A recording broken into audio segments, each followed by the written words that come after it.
What's up, comic fans? It is time for that new comic book day haul plus review. We got 50 centers, we got Walmart books, we got books from last week, and we got, most importantly, the books from this week. And we're gonna get into it right after this. Spartans! What is your profession? Welcome back. And if you like comics, you're in the place to be. Let's get into it. Let's get into the books. First, we'll start off with the 50 centers.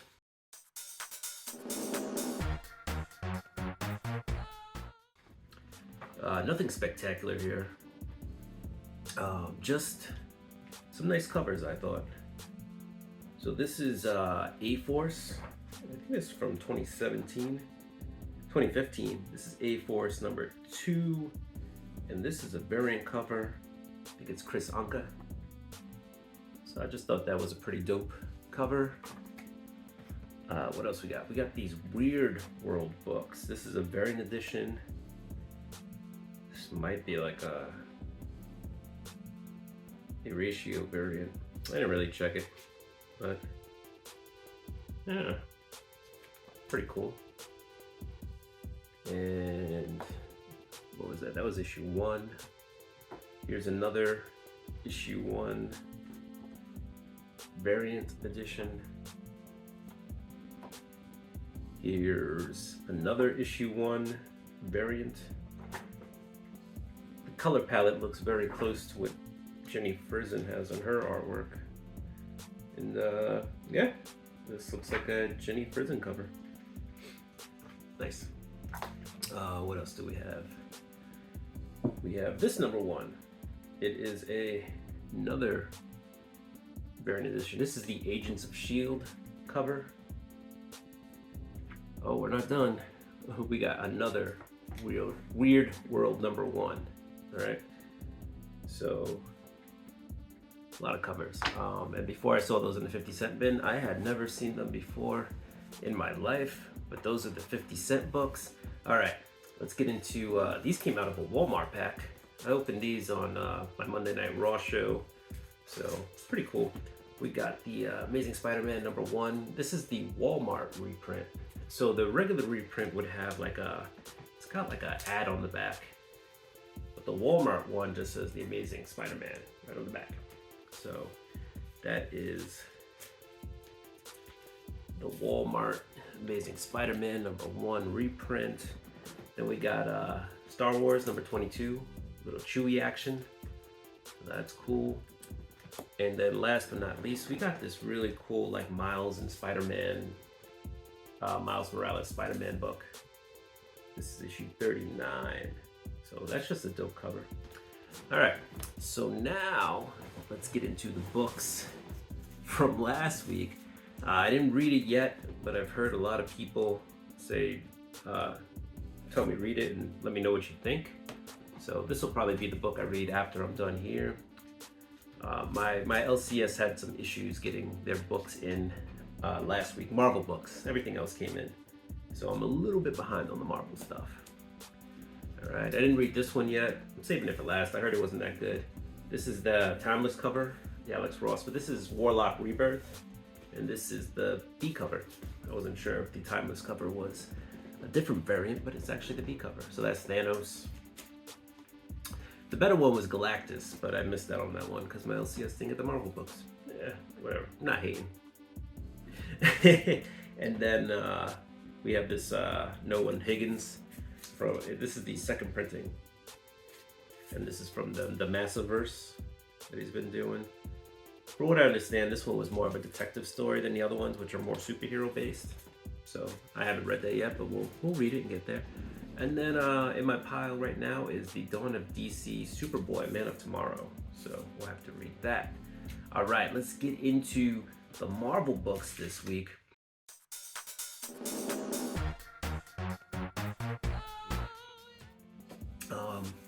And I got this week's Marvel books. I would say Marvel was probably the least enjoyable books this week. But you know, 2 of them are actually let's bring those out first. Were Donny Cates books, and it looks like he's done it at Marvel. So I don't know. If anybody has any information more than what I just said, let me know, because I'd like to know why Donny Cates isn't really doing Marvel books. I heard he's still going to do his indie books though, so that's cool. Ryan Otley, this is the last issue of Hulk. It was cut a little short, probably because Donny Cates isn't writing it anymore, but you have Ryan Otley took over the writing duties and did the art. Trev, the shipping guru, said that this was his cover of the week on Instagram. What else? We got Thor 33. Right, we had Doom. You got Thor in here. You got Lausa, his sister, who goes into some portal and she comes out, you know, a little older. I will say she does not beat his butt like it implies here. But you got Doom trying to save. I guess wanted to save humanity. I don't know. It's the story's a little weird for me anyway. I think I lost it somewhere between the transition from Cates to Gronbeck. And not that they're doing a bad job. It's just, I don't know if it's the same direction that the story wanted to go in. I don't know, just a little confused. Either way, it was okay. It's not my favorite book right now.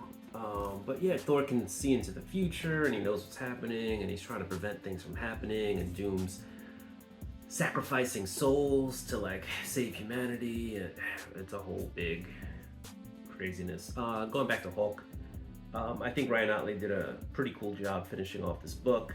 In his last issue, Hulk fights Titan.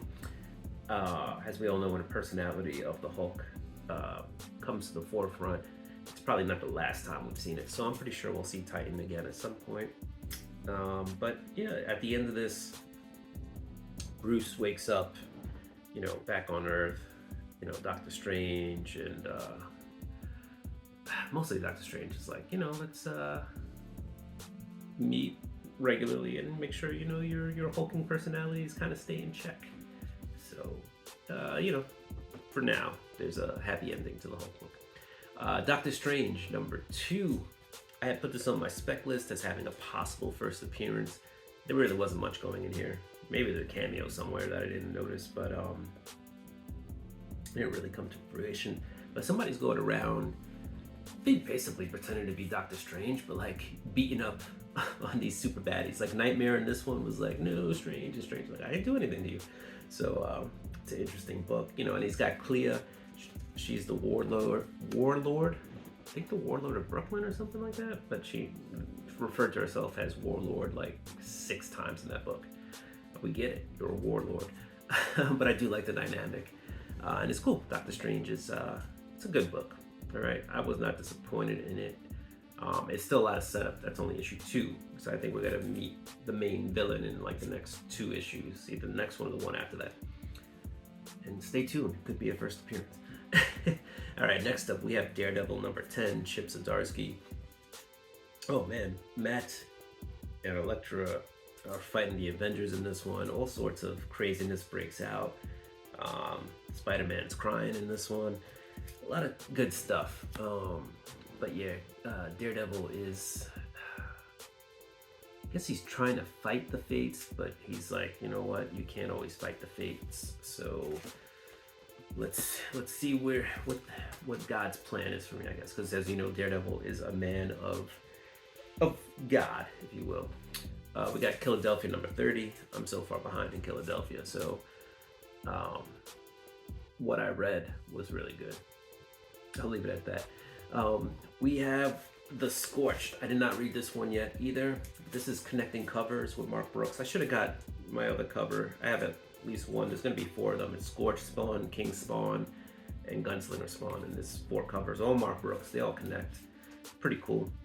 Love Mark Brooks' artwork, and the color palettes that they use for his work is so nice. So cool. All right, here's a book I read, The Last Ronin, The Lost Years. I'm not liking this as much as the first Last Ronin. Obviously, that was something different. This is kind of filling in the gap of what, you know, Mikey went through in between his brothers and Master Splinter passing and what we got in The Last Ronin. But this one kind of goes back to explaining stories of what Mikey went through, but also showing like this new generation of turtles, and April and Casey, her daughter, like raising them and training them. and I guess they're using the stories of what Michelangelo went through as kind of a training, if you will. So, The Last Ronin, The Last Years. This is a Kevin Eastman cover. It's theoretically a wraparound. It only goes so far, though. Kind of stops a quarter of the page on the back. This is The Local Man by Tim Seeley. Yeah, this is actually a pretty good book. There's two covers on each book, right? And Tim Seeley and Tony Fleeks both, write it, but Tony Fleeks has a bigger part of the current storyline, and then Tim Seeley kind of writes like a backup of what happened in the past. It just seems like the local man can't win, right? He wears a mask to kind of disguise himself because nobody likes him, because of the stuff that happened, which we're still finding out in the book. And he ends up like saving a priest from getting hit by a car, but he's not supposed to be doing vigilante work. But he literally wasn't. He was just wearing a mask, and he ended up saving a priest from getting hit by a car. And as we end this book, the team he used to work for, which is part of the government, is on their way to serve him some more cease and desist action, if you will. They already served him a notice, so I think they think that he's breaking his agreement, but he's not. Overall, though, I like The Local Man. Art's great, writing's great. It's a fun book. We have Grimm number 10. Jessica Harrow in this one gets one of her friends basically backstabs her in this one. So she is the daughter of the Grim Reaper. The Grim Reaper is no more. People on Earth can't die, and they need a Grim Reaper. But there's a power struggle going on, and so that's what this book is about. The art is amazing. The story sometimes it's just slow. Sometimes it's just a lot of what do I do? What do I do? What do I do? A lot of crying. So hopefully they get some action. Yeah. All right. This is Star Wars: The High Republic Adventure. This is a one-shot. I ended up with both covers, the A and the B. I think right now this book is selling for like $20 to $30. You pair them together, you can get almost $60 on eBay. Just a lot of new appearances, first appearances, Star Wars appearances, right? But this is the High Republic, so these characters kind of go back in time. So, I mean, we'll see if they ever amount to much, but I don't know. I don't know if they will. Who knows? What I will say about the book is I really liked it. I thought the artwork was really good. I thought these are kind of, the Dark Horse imprints kind of for children, but this wasn't childish. Like the artwork was a little bit darker in its tones, and the subject matter. Basically, there's a crystal. It enhances the Force, and the civilization thinks that it's, good for the planet, that it's providing. But as we all know, the balance, the yin and yang, there's good in the Force, but there's also the dark side. And at this point, the dark side is starting to take more control of the planet. Things are dying off. It's taking control of the leader of the planet. And these Jedi show up looking for this crystal.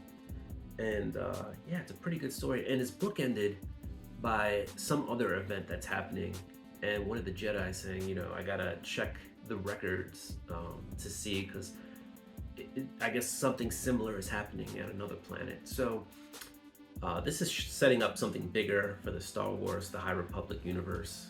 But like I said, a lot of first appearances in this one. So this book is really popular at the moment. Last I checked yesterday, last sale was like $25 or $26 for like the A cover.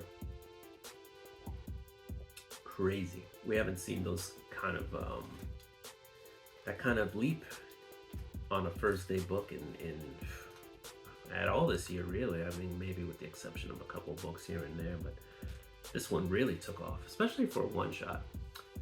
All right, next up, and this is my last indie book from Image, we have World Tree. It officially came out this week. I know a bunch of people had grabbed some of the recalled books from earlier. Yeah, I don't know the name of this character in the book, but she walks around naked a lot. But no, it's a really good book. I liked it. It didn't really detract from it. It didn't feel like it was dirty in any way, or just gratuitous or just nakedness for nakedness sake. It felt like it kind of worked with the character. But what we have here is like a techno horror book, all right? Basically, there's a thing on the dark web, as you call it, where it's influencing people to do bad things. It's influencing people to kill people, right? And we have this guy whose brother ends up killing 60 people, visits him in jail. This lady shows up, basically shows him a picture, and the guy goes into some trance, and she's like, thank you for your service or whatever. She shoots and kills him, spoiler alert. But just read the book and you'll get a better sense of what's happening. Yeah, I just gave you what happens in the book, but I'm not gonna give away like what the backbone of this is. All right, so give it a read. I think you might enjoy it. If you're young and a kid, check with your parents, because there's definitely some nudity in there. All right, we're switching gears. We're going to DC. What else? What do we have? We have Batman. We have Detective Comics, Batman. Batman's still fighting the Orgums. We get a story of the, kind of the origin of what's going on and how the Orgums, came to be. What else do we have in here? We have some Ra's al Ghul stuff. He was dealing with this, right? And basically, Talia is telling Batman, giving him the 411, letting him know what the situation is and what his part is in playing this. And Batman, for the most part, has been patient. Like the book has kind of been slow, patient. And this one, he's kind of like forcing the action now, right? I think he's got some stuff to figure out. But yeah, we just get a lot of background as to what's happening with the Orgums, and it looks like there's going to be a big, massive event, right? They have a grand opening of a building in Gotham, right? And they're just trying to control the city, take over the city. And Batman is, of course, like usual, when somebody tries to take over Gotham, he's trying to stop it. All right, what do we got next? We got Doom Patrol. This is a limited series. This is issue 2 of 6. It's really good. We have the first appearance of Worm and Velvet. Only one of them makes it to the end of the book, all right? But basically, the Doom Patrol is looking for these metahumans, after the events that have happened, that a lot of people have been turned into metahumans in the DC universe. And this is all part of the Dawn of DC initiative, so it's happening in the DC 1, Earth 1 universe. But yeah, it's a good book. It's enjoyable. It's got just the right mix of action and art and humor, and everything just kind of fits together. And you got Peacemaker in here being a real bad person. Don't feel like cursing today, guys, so good. But it's a really good book, and it's got the humor, but it's got the heart. It's got humor, heart, well written art. Definitely check it out. But yeah, the crux of this book is that the Doom Patrol is going around finding these guys, these outcasts, these people that even the government is trying to stop and incarcerate, and they're going out and they're saving them and they're training them and they're making them part of the Doom Patrol, and so they can do good for the world. All right, last but not least, the last book, it's Superman Action Comics. This is 1054. All right, this one, there's a lot of backstories in this one, but this deals more with the family, the Superman family. And Metallo has made these clones of himself, like using actual people, which sucks because they're dead. But Metallo believes Superman has kidnapped his sister and imprisoned her, and Superman and Metallo's under this mind control. Superman, of course, fights it, blah, blah, blah, gets Metallo, saves Metallo, and he's like, let's go find her sister, whatever. And then there's a reveal of another villain at the end of this who is controlling Metallo, and it's another, like, it's a big, strong Superman type of villain. So I'll leave it at that. But yeah, because of the Metallo clone, they think like one of the Wonder Twins like killed an innocent bystander or whatever, and then they find out it's not. It's one of those Metallo clones, and it's just a big fight, and they get kidnapped, and Metallo has them, and Superman to the rescue. So it was a really good, it's a really good read though. I'm really enjoying the Superman books. So I think they've really done well, you know, picking up this character that for a while was just, Superman just wasn't it. Just was not it. Nobody was feeling Superman, and now I think it's finally returned to a flagship book, right? So you got all this Superman goodness happening, and you got Batman happening, and it's a good time at DC now. So I think DC's doing good, Indies are doing good, and Marvel's they got to do some work. You know, they got to get some hits, because right now they're floundering a little bit. And I've always been a Marvel guy, but I feel it, and yeah, it's scary. All right, so comic fans, that was my new comic book day haul plus review. We had some 50 centers, we had some Walmart books, we had a whole bunch of books. We had books from last week, books from this week. All right, if you like comics, you are in the place to be. So do what you do. I'm gonna do what I do. I'm gonna get ready for next week's books. Don't forget to like, subscribe, hit that notification bell, and go ahead and throw me some thumbs up. That's the same thing as liking, okay? So I just sandwiched both of them in there, right? So yeah, peace.